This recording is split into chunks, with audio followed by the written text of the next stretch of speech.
Although religion seems like it would be relatively stagnant throughout history, it seems the need to change extends beyond the stereotypical fashion.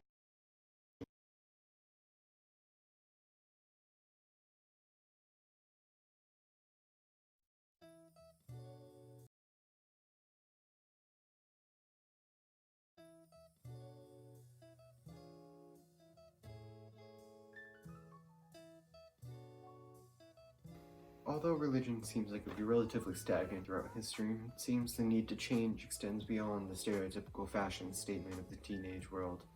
Today we're going to be talking about the magical world of religion in post-classical Europe. And no, that does not mean beheadings and executions. It does, however, mean crusades and schisms, so you take your pick. The best place to start in such a wondrous world as this one would be the Byzantine Empire. And yes, it's the same Byzantine Empire that was eventually conquered by Alexander the not-so-great at naming cities, having named almost all the cities he conquered after himself or his horse.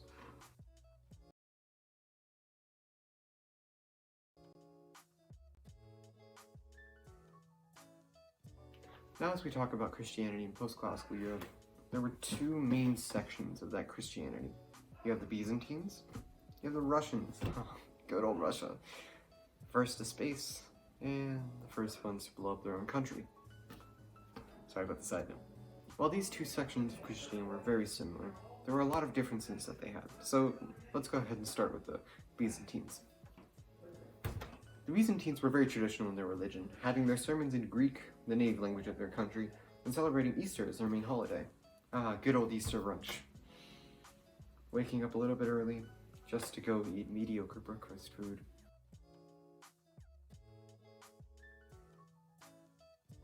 As far as power goes, the emperor was recognized as both the head of the church and the empire. And after the emperor, the patriarch had the most power in the church's affairs. Well, I could spend all day talking about the Byzantines. Let's talk about their spread to Russia. Just like any Instagram influencer will tell you, the followers you have now just aren't enough. And so, you need more.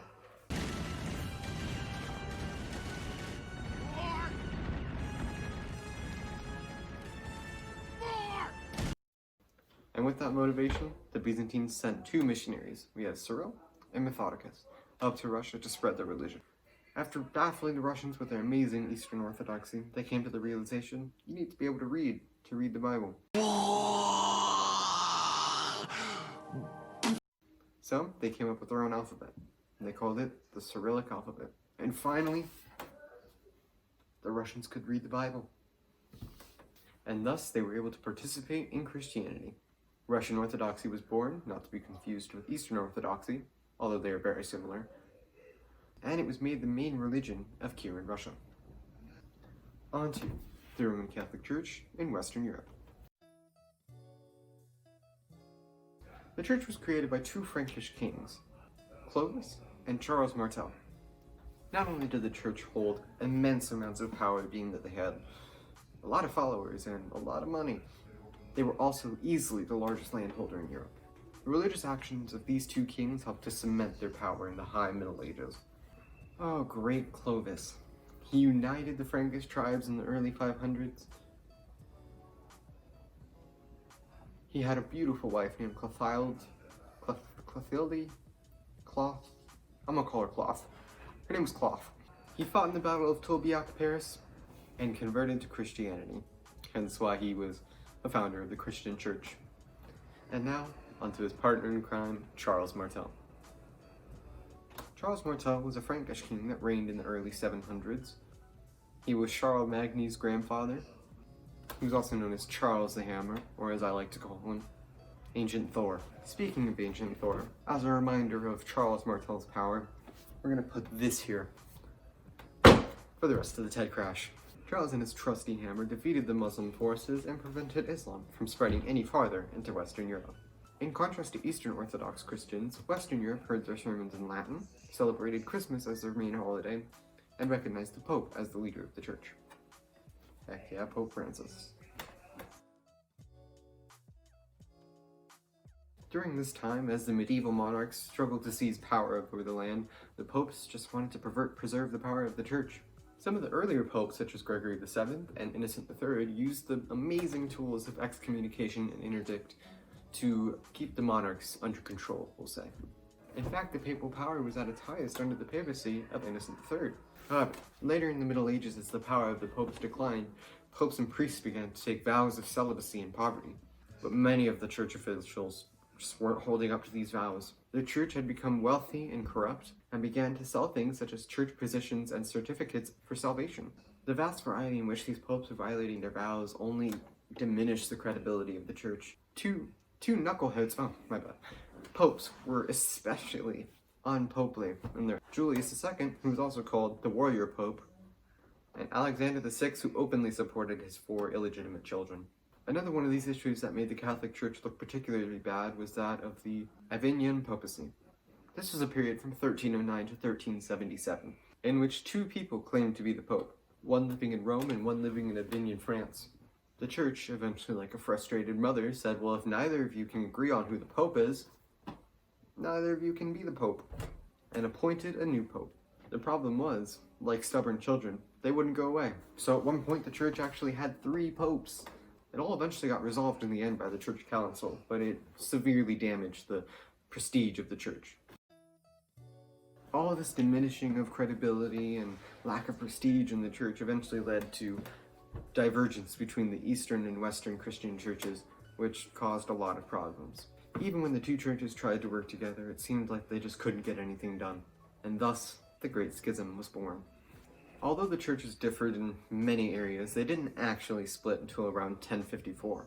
It all began in the 700s whenever a controversy over the religious images overtook the Eastern Orthodox Church.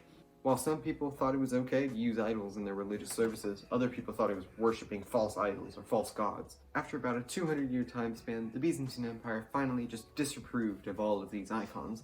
And being that the Western European Church was pro-icon, this caused some conflicting feelings between the 2 churches. This issue only worsened in the 900s, when the 2 churches began to fight over issues of the doctrine, and the European popes claimed to have power over all of the Christians. In 1054, the Western Pope and the Byzantine Patriarch officially excommunicated each other. This made the split official. And now, the earlier mentioned Crusades ensued.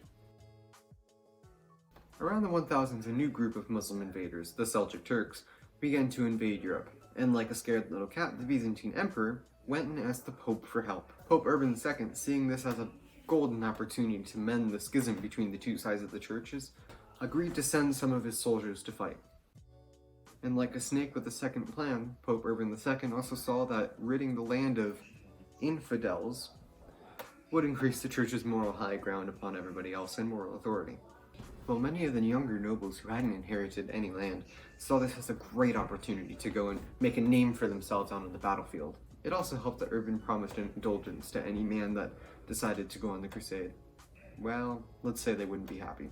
The Crusades consisted of many battles, the first of which began in 1096, being moderately successful in that it freed Jerusalem from the Muslim invaders. In total, there were 7 of the Crusades, and the ones that followed the first failed in their mission of freeing the land from the Turks. The last one of which ended in 1241 when the Europeans lost the Battle of Acre.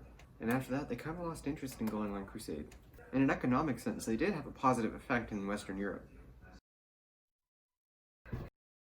As you probably could infer by the whole section on crusades and whatnot against the Seljuk Turks, you can probably infer that post-classical Europe wasn't a very religiously tolerant place. Anyone that disagreed with the church, anyone that had different views of the church, was persecuted without end. And just like they were for pretty much all of history, the Jews were used as scapegoats very often, and were discriminated against very often. This persecution even went so far as to use a branch of the church called the Inquisition, and no, it's not the Spanish Inquisition, but if it was very unexpected, to torture people in order to find heretics in their ranks. And these heretics were people that went against the doctrine of the church. The Inquisition also badgered local women who practiced herbal medicine, often burning them at the stake as witches. A lot of modern historians think that this was done mostly because the women didn't fit into the standard gender role of the time. Well, anyway, I'm done talking to you. I'll let you go about your day. This was our TED Crash.